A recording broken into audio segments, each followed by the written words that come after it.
2020학년도 3월 전국연합학력평가 문제 해설 및 분석을 해보도록 하겠습니다. 먼저 문제의 난이도는 크게 어렵지 않았던 것 같아요.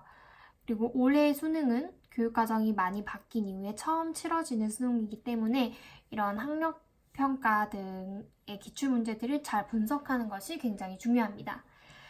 자, 그럼 1번 문제부터 볼게요. 1번 문제는 4단원에 해당하고요. 화학 반응과 열에 관련한 문제입니다. 자, 이 중에서 발열 반응을 골라보면요. 연소 반응, 대표적으로 연소, 산소와 반응을 하면서 빛과 열을 내는 반응이죠. 발열 반응이고요. 냉각팩에서 질산 암모늄이 용해될 때는 주변의 열을 흡수해서 우리가 시원함을 느끼는 거죠. 흡열 반응입니다. 중하 반응은요, 대표적으로 중하열이 발생해서 온도가 높아지는 발열 반응에 해당하죠. 이 흡열과 발열 반응 같은 경우에는 몇 가지 예시들만 확실하게 알아두면 됩니다. 답은 4번이고요. 바로 2번 문제로 갈게요. 2번 문제는 1단원에 해당하고요. 탄소화합물에 관련한 문제예요. 각각 3가지 물질의 분자식을 한번 적어봤고요. 가는 메테인이죠. 메테인의 주로 쓰임은 천연가스의 주성분이다라는 거. 그리고 에탄올이죠. 알코올, 소독에 많이 쓰이고요. 아세트산이죠. 특히 아세트산 같은 경우에는 이 COOH의 작용기의 특징을 알아두는 것이 중요하겠죠. 가는 액화천연가스의 주성분 맞고요. 다의 수용액은 산성인가? 자, 여기서 H가 떨어져 나가면서 이온화를 하게 되죠. 그래서 아세트산은 물에 녹으면 산성을 띱니다.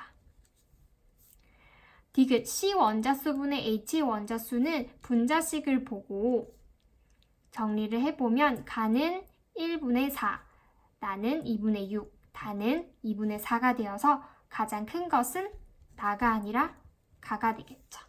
답은 3번입니다.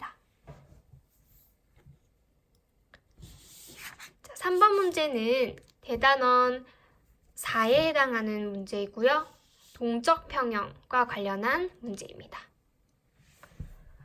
자, 화학 반응식을 보면 NO2가 N2O4가 되는 과정이고요. 처음에 적갈색의 NO2만 존재했다는 것, 그리고 T초 이후에 색이 변하지 않고 일정했다라는 것은 이때 평형에 도달했다 라는 것이고요. 이 전까지 점점 옅어지는 이유는 NO2가 분해되면서 무색인 N2O4가 일부 생기기 때문이죠. 자, 그러면 바로 보기로 갈게요. 반응 시작 후 T초까지 전체 기체 분자수는 2개가 분해가 되어서 1개의 기체가 생기기 때문에 감소하겠죠. T초 이후, 즉 평형에 도달한 이후에는 N2O4의 분자수 변하지 않아요. 수가 변하지 않는 것이지 반응이 일어나지 않는 것은 아니에요. 자, T초 이후 평형에 도달했을 때 정반응이 일어나지 않나요? 틀렸죠? 정반응과 역반응은 끊임없이 일어나고 있지만 두 정반응과 역반응의 속도가 같아서 우리 눈에는 반응이 일어나지 않는 것처럼 보일 뿐이다 라고 했었죠. 답은 2번입니다. 자, 4번 문제로 갈게요. 4번 문제는 2단원 오비탈에 해당하는 문제이고요. 홀전자수로 먼저 접근을 해야겠죠. 자, 이주기 바닥 상태 중에서 홀전자가 2가지인 것은 2가지 경우가 있죠.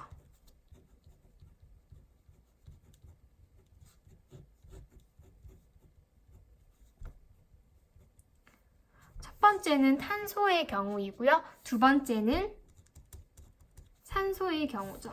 홀전자 수가 2개인 것이고요. 그리고 전자가 들어있는 오비탈 수는 총 4개, 총 5개가 되어서 이 경우가 X, 이 경우가 Y가 되겠죠.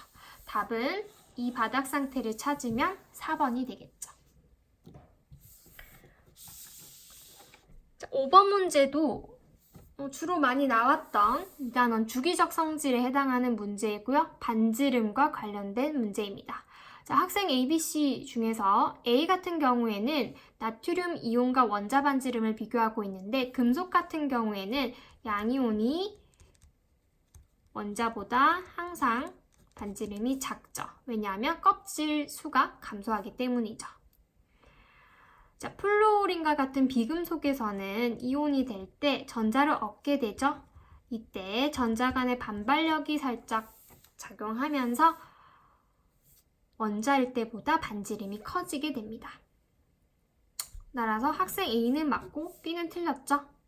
자, 나트륨 이온과 플루오리나 이온의 특징은 등전자 이온.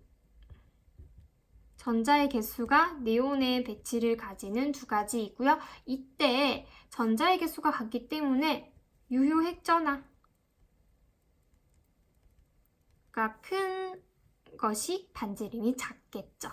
그래서 11번인 나트륨의 반지름이 9번인 플루오리나 이온보다 작기 때문에 학생 C도 틀린 대답을 하고 있어요. 답은 1번입니다. 6번 문제는 2, 3단원에 걸쳐 있는 문제인데 주기율표를 아는지 그리고 화학 결합의 성질을 아는지에 관련된 문제입니다. 자, 각각을 원소로 바꿔서 한번 적어보면 A 같은 경우에는 리튬이고요, 탄소고요, 산소고요, 염소가 되겠죠. 자, 기억 AD는 금속과 비금속이 결합한 이온 결합 물질 맞고요. 전기 음성도는 C가 B보다 크죠. 전기 음성도는 플루오린 쪽으로 갈수록 커진다라는 거 기억하고 있죠. 자, BD4는 CCl4 사열마탄소예요. 사열마탄소에는 극성 공유 결합, 즉 전기 음성도가 다른 원소 간의 결합이 존재하죠. 따라서 답은 5번입니다. 다음 7번으로 갈게요. 자, 7번 같은 경우에는 마찬가지로 2, 3단원에 걸쳐져 있는 문제이고요. 주기적 성질과 공유결합, 특히 루이스 구조를 잘 아는지에 관련된 문제예요. 자, 일단 Y2부터 접근을 해보면 원자과 전자가 6개인 원소가 이중결합을 하고 있죠. 2, 3주기라고 했으니까 산소일 확률이 아마 높겠죠? Z 같은 경우에는 원자과 전자가 4개인 탄소에 해당하겠죠. 자, 그러면 Y와 X의 이온 결합 같은 경우에는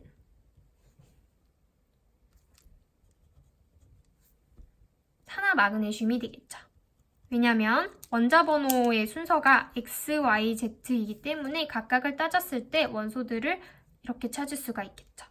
그럼 A는 2가 맞고요. 2주기 원소는 Y와 Z 두 가지이고요.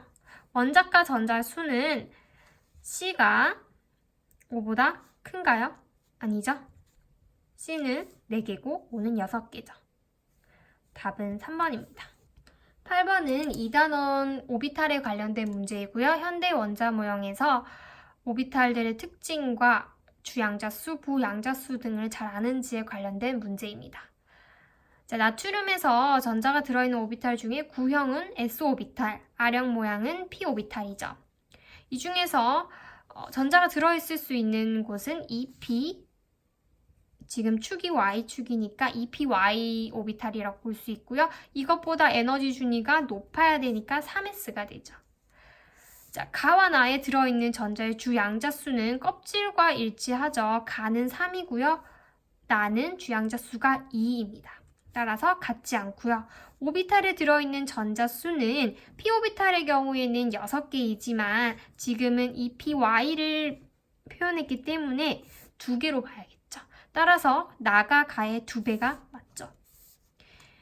3s에 들어있는 전자의 부양자 수는 S오비탈의 경우에는 부양자 수가 0이었죠.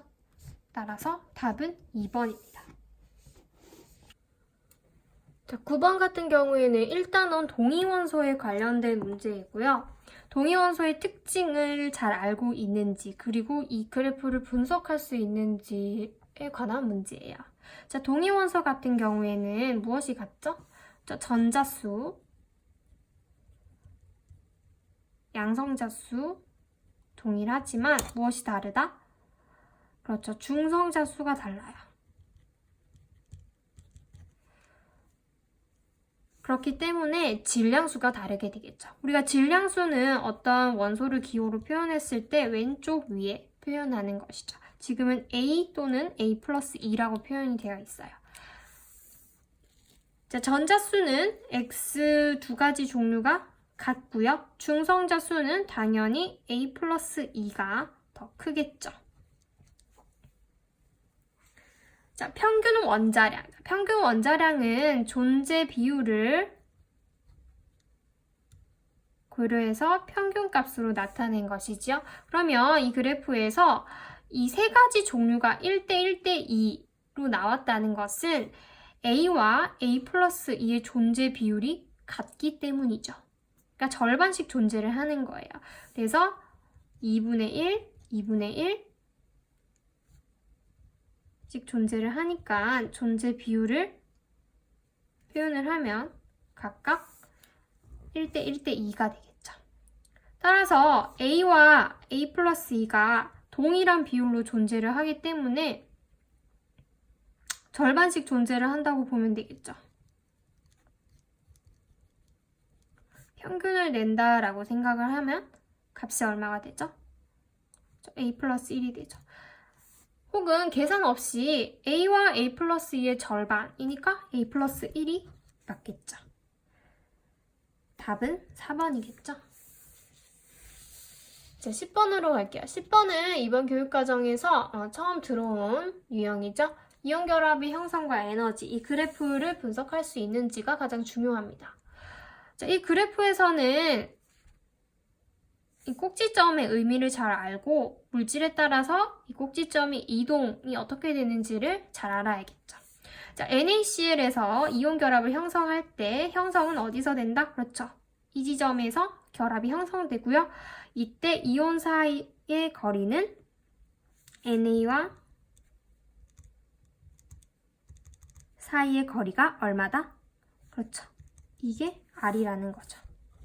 이온 사이의 거리가 R일 때 반발력이 작용하지 않나요? 아니죠. 반발력과 인력이 균형을 이룬다라고 봐야겠죠. 자, KCl 같은 경우에는 나트륨보다 원자 반지름이 크기 때문에 이온 사이의 거리가 더 멀어지게 되겠죠. 그래서 R은 크다. 답은 1번입니다. 11번으로 갈게요. 자, 11번 같은 경우에는 2단원에 해당하고요. 주기적 성질, 익숙한 유형이에요. 이온화 에너지와 관련된 문제이고요. 나트륨, 마그네슘, 알루미늄. 자, 1이온화 에너지의 경향성은 꼭 기억을 해야겠죠. 나트륨, 마그네슘, 알루미늄 순서가 이렇게 되죠. 여기서 중요한 건 제2이온화 에너지까지 묻고 있기 때문에 제2이온화 에너지는 그렇죠. 한 칸씩 앞으로 당겨서 생각을 하면 되겠죠. 나트륨, 마그네슘, 알루미늄. 이 값이 같다는 게 아니라 경향성만 봐주시면 되는데, 자, 이때 1이온화 에너지는 가장 작으면서 2이온화 에너지가 엄청나게 커지는 아이가 나트륨이죠. 그래서 이 값이 가장 큰 것은 나트륨이에요. 나트륨이 A에 해당하겠죠. 자, 원자과 전자가 느끼는 유효 핵전하는 나머지 BC, 마그네슘과 알루미늄 중에 알루미늄이 더 크죠. 그래서 각각 이렇게 찾을 수가 있어요. A, B, C. 원자과 전자 수는 알루미늄이 가장 크다. 그렇죠. 3이죠. 원자 반지름은 지금 같은 주기에 있는 아이들이기 때문에 A가 C보다 크게 되겠죠. 자, 제1이온화 에너지는 마그네슘이 알루미늄보다 크죠. 답은 5번입니다.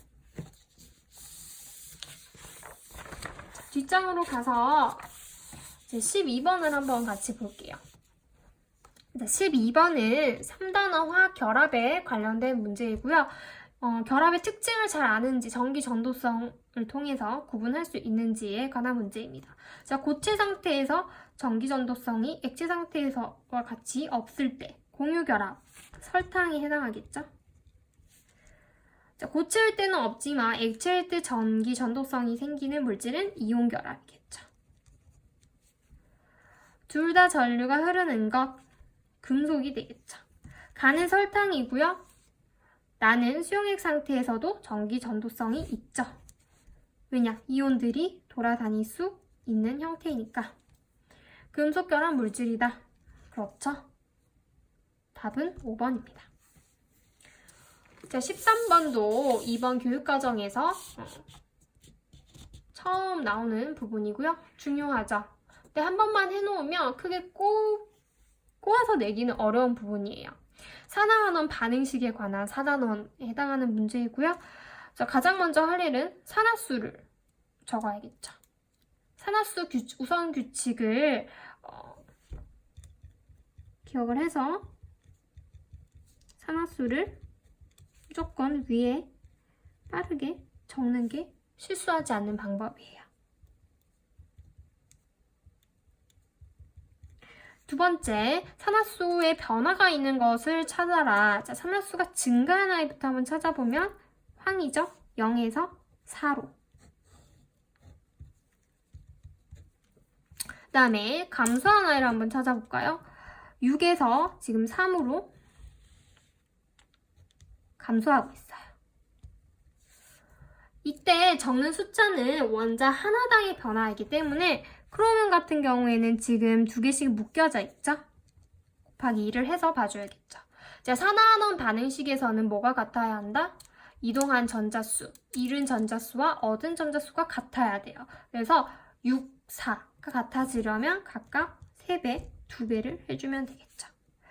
그래서 A, B, C, D를 한번 찾아보면 지금 3이라고 잘 써져 있고요. 그리고 앞에 크로뮴을 이제 4개를 만들어야 되는데 2개가 이미 적혀 있기 때문에 2가 되겠죠.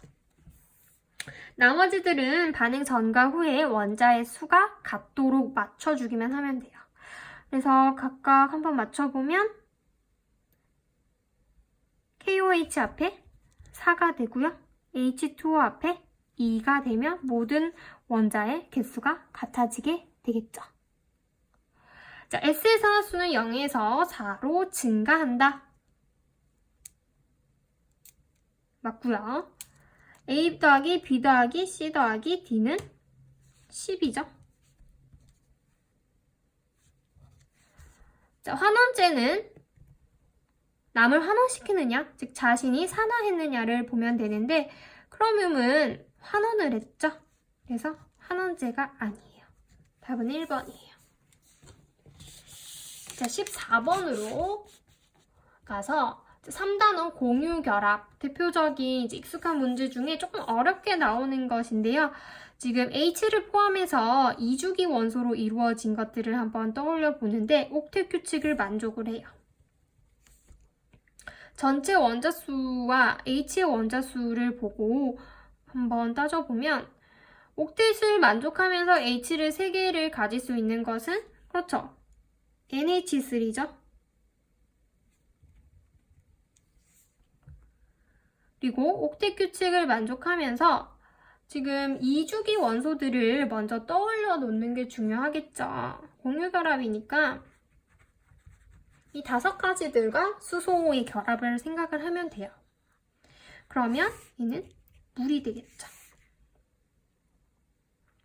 그럼 자연스럽게 HXY는 HCN이 되어야겠죠. 각각의 구조는 직선형, 삼각뿔형, 구분형. 그릴 줄 알죠? 자, 비공유분의 공유 전자쌍의 수가 1보다 큰 것은, 자, x 같은 경우에는 1분의 4죠. 어디 있을까요? y 같은 경우에는 1분의 3. 다 같은 경우에는 2분의 2가 되겠죠. 1보다 큰 것은 가와나 두 가지겠죠. 자, 분자를 구성하는 모든 원자가 동일 평면 구조를 골라라. 직선형과 구분형이 되겠죠. 두 가지고요. 가나다는 모두 극성 분자이다. 그렇죠. 극성 결합을 가진 극성 분자들이에요. 쌍극자 모멘트를 생각해 보면 되겠죠. 그래서 답은 5번입니다. 자, 15번 새로운 내용이고요. 기본적으로 나왔어요. 몰 농도를 잘 아느냐? 일단원에서 용액의 농도와 관련된 문제이고요. 자, 여기서는 몰 농도 공식을 용액의 부피 분의 용질의 몰수. 여기서는 용액의 부피라는 게 중요하죠. 자, 그러면 가나다를 각각 몰수를 한번 구해보는 게 중요하죠. 자, 가 같은 경우에는 옆에다가 한번 정리해 볼게요.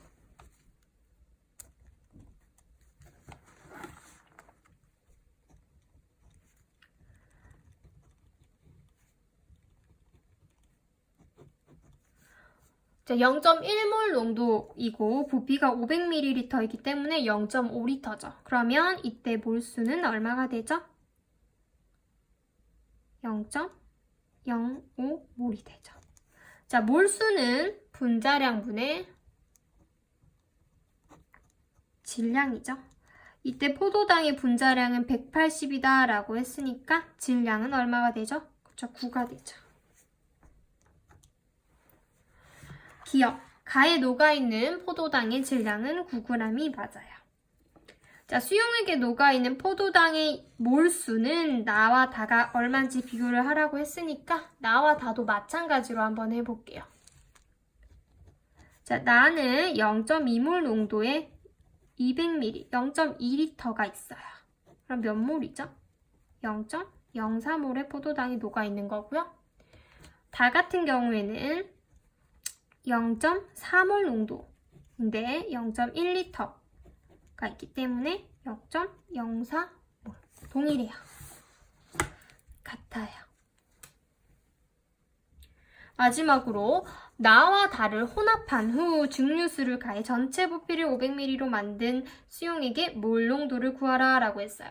자, 여기서 혼합한다고 해서 어려울 게 없고, 혼합이라는 건 이 안에 들어있는 포도당의 알갱이가 정확하게 이제 들어가는 거고, 부피는 시작하는 부피가 아닌 최종 부피만을 고려를 해주면 되겠죠. 그래서 식으로 한번 표현을 해보면 두 개를 섞었으니까 총 몇 몰이 들어가나요? 총 0.08몰의 포도당이 들어가고요. 이것을 500ml로 만드니까 계산을 하면 얼마가 되나요? 0.08은 아니겠죠? 계산을 하시면 됩니다. 따라서 답은 3번이 됩니다. 16번으로 가서 16번은 산과 염기에서 중화적정에 관련된 문제이고요. 중화적정에서는 실험의 과정과 실험 기구 사용법, 주의점을 반드시 숙지해야 되고요. 그리고 계산하는 과정까지 해놓으면 이 문제를 해결하는데 크게 어려움은 없을 거예요. 자, 기억부터 바로 가볼까요? 자, 표준용액이라고 하죠. 수산화 나트륨을 채우는 기구는 피펫이 아니라 뷰렛이죠. 피펫은 옮길 때 쓰는 유리기구이고요. 자, 이제 니은, 몰 농도를 구할 때 지금 보면 준비식을 세울 때 가장 중요한 것은 중화 반응에서 산의 몰수, 염기의 몰수가 같아지는 지점까지 우리가 실험을 하는 거죠. 이때 몰수는 몰농도와 관련이 있죠. 그러니까 몰농도는 용액의 몰수 부피와 관련이 있었는데 이를 몰수에 대해서 정리를 해보면 몰수는 몰농도 곱하기 부피가 되겠죠. 그래서 우리가 왜 쉽게 몰수는 몰농도 곱하기 부피, 몰농도 곱하기 부피, 그리고 앞에 산과 염기가 몇 가인지를 써주게 되는데 이때는 아세트산과 수산나트륨이기 때문에 1가이죠. 자, 그러면 이때 염기는 몰 농도가 0.1몰 농도였고요. 부피는 지금 결과를 봐야죠. 3에서 시작해서 23이 되었기 때문에 20ml가 소모된 거예요. 산은 우리가 구해야 하는 게 몰 농도고요. 부피는 처음에 10ml를 준비했다라고 기억에 써져 있죠. 따라서 10ml. 그러면 아세트산의 농도는 0.2몰 농도가 되겠죠. 자, 디귿 볼게요. 생성된 물의 양은, 자, 물의 양은 몇 몰이죠? 생성된 물의 양은 들어간 OH의 몰수와 같게 되겠죠. OH의 몰수는 0.1몰 농도 곱하기, 이때는 리터로 계산을 해줘야겠죠? 0.002몰. 답은 5번입니다.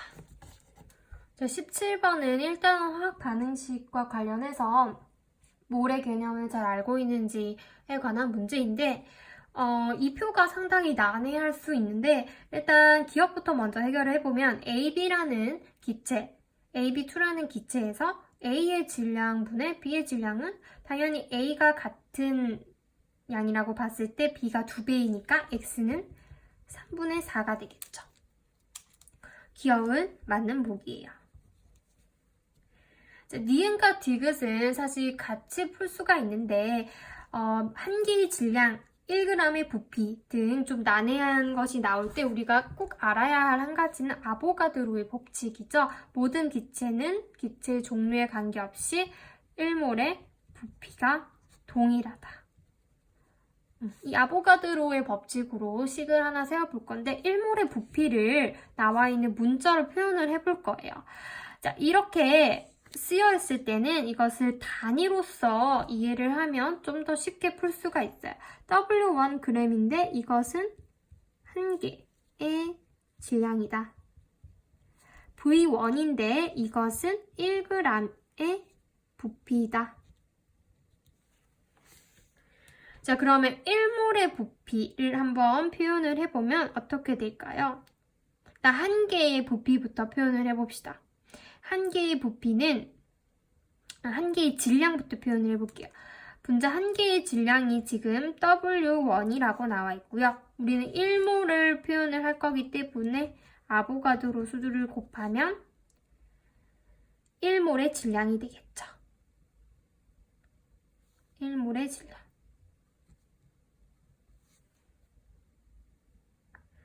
자, 1몰의 질량에서 지금 1몰의 부피로 가기 위해서는 어떻게 하면 될까요? 그렇죠. 이 두 번째 나와 있는 문자를 곱해주면 약분이 되면서 리터 퍼 몰이 되겠죠. 우리가 구하고자 하는 것은 부피예요. 몰당. 따라서 여기에 얼마를 곱한다? V1을 곱하면 1몰의 부피를 표현을 한 것이 되겠죠. 마찬가지로 W2가 1몰계가 있고요. 여기에 B2를 곱하면 이 두 개의 값이 어떻다? 같다라는 게 아보가드로의 법칙이에요. 그러면 T도씨 1기압에서 1몰의 부피는 W1NA V1을 곱한 값이다. 맞고요. 그리고 이 식을 풀어서 약분을 해보면 어떻게 되나요? V1분의 V2는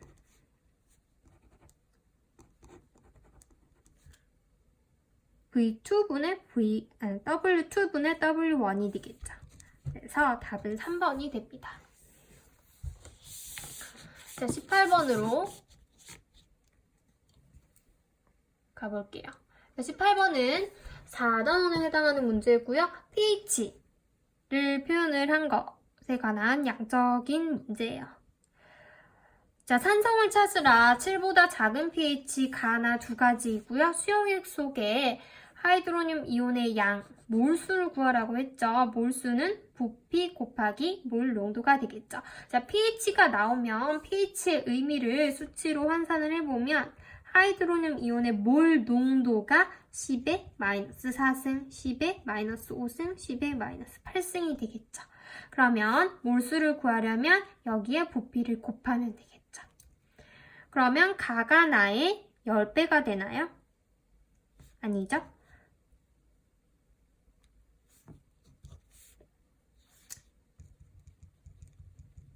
비교하는 거기 때문에 그냥 단위는 밀리리터로 나누고 비교를 할게요. 10배가 아니죠.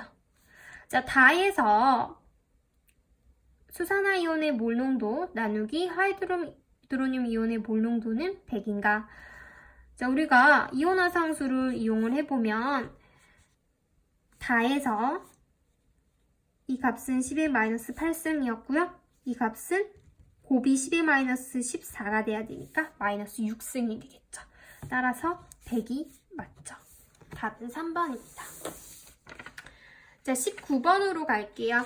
자, 19번은 대표적으로 많이 나오던 산염기 중화 반응의 양적 관계 문제이고요.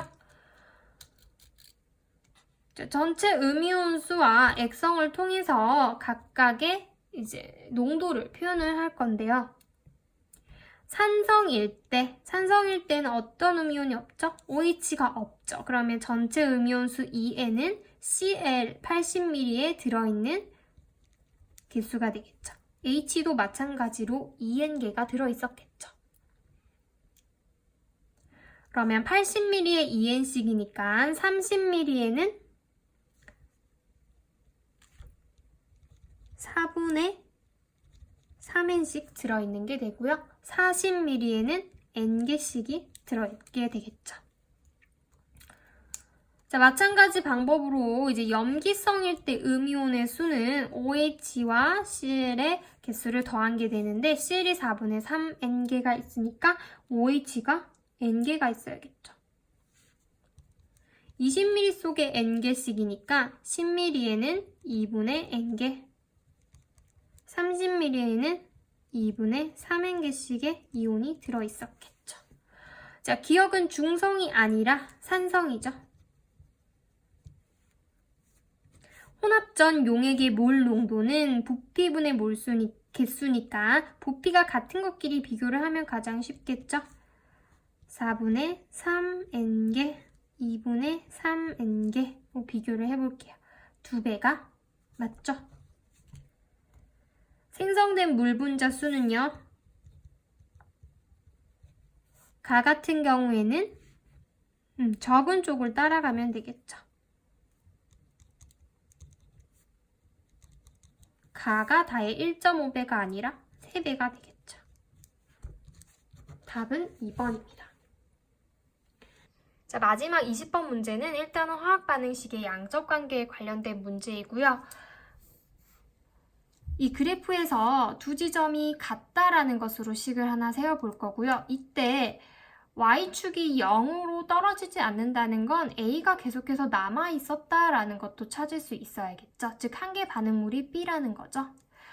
그러면 이 두 지점에서의 상황을 한번 식으로 표현을 해봅시다.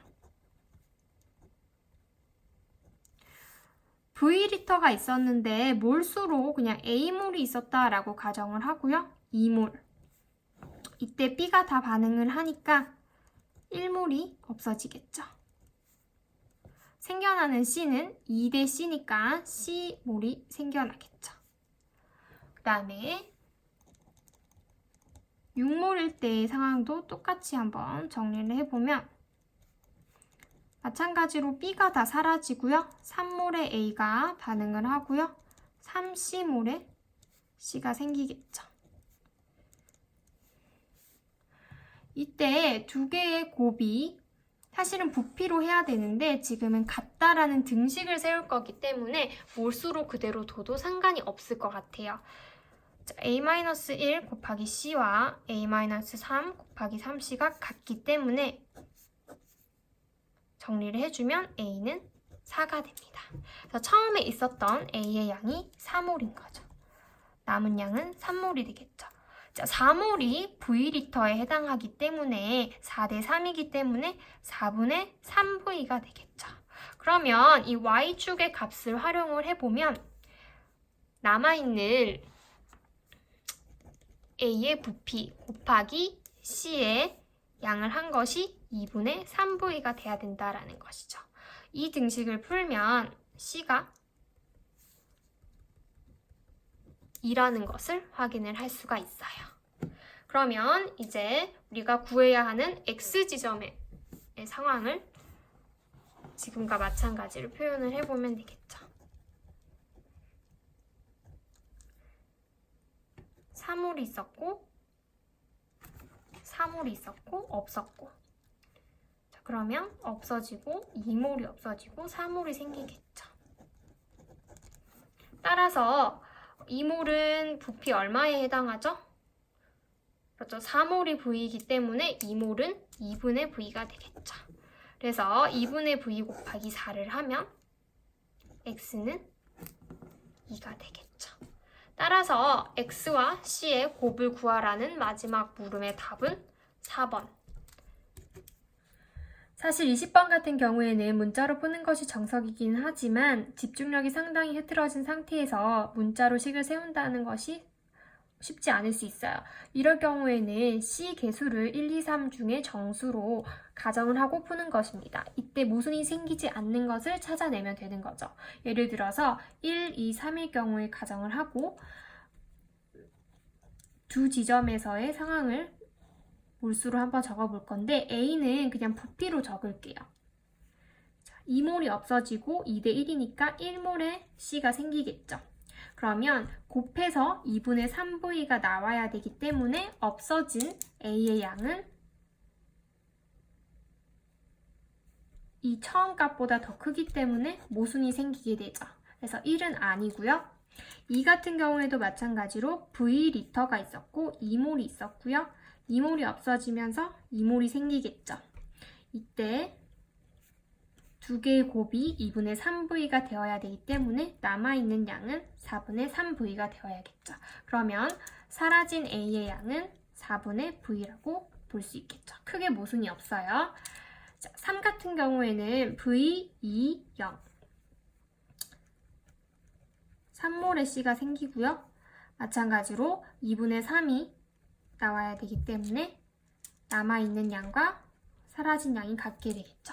둘 다 모순이 없지만 6몰일 때를 마찬가지로 똑같이 한번 적어보면 6몰이 없어질 때 6몰이 생기죠. 3배만큼 더 반응을 한 거죠. 그러면 3배만큼 반응을 했으니까 4분의 3V가 반응을 해서 남아있는 양은 4분의 V가 되겠죠.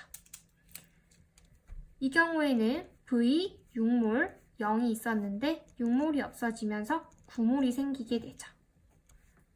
3배만큼 반응을 해야 되기 때문에 없어진 양은 2분의 3V가 되어야 되는데 이때 처음에 있었던 양보다 크게 되기 때문에 모순이 생기게 됩니다. 따라서 C는 2라는 것을 찾을 수가 있고 바로 4몰일 경우에 대입을 해서 찾으면 X 곱하기 C는 4가 나오겠죠.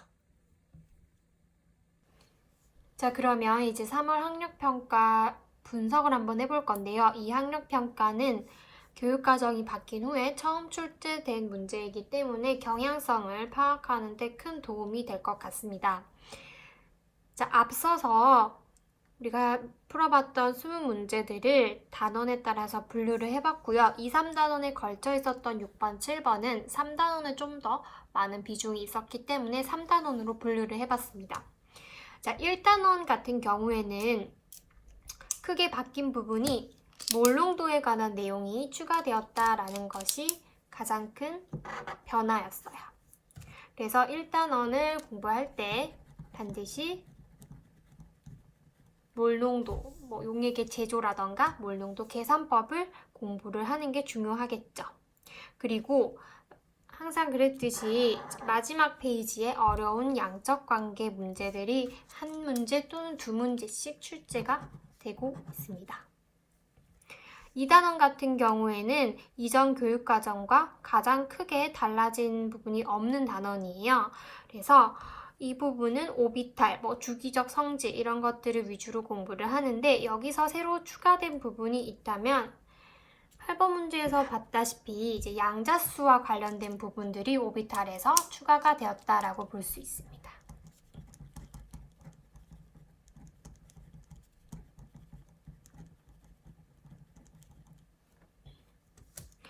이제 3단원 같은 경우에는 탄화수소 부분이 없어지면서 3점짜리로 많이 나왔던 부분이 생략되고 대신에 이제 이온 결합, 공유 결합에서 에너지 그래프 문제들이 출제가 되는 것을 볼 수 있습니다. 그래서 그 에너지 그래프를 해석하는 방법을 공부하는 게 중요하겠죠. 4단원 같은 경우에는 가장 큰 변화가 있는 단원이 아닐까 싶은데요. 문제도 가장 많이 출제가 되었는데 각각 하나씩 한 번 더 짚어보면 1번은 이제 발열 흡열에 관한 문제였죠.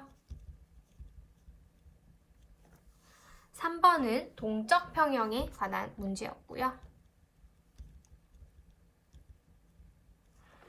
13번은 산화, 환원, 방정식 16번은 중화적정 실험적인 문제였고요. 그리고 18번은 pH 관련된 문제이고요. 19번은 산염기 양적 관계였죠.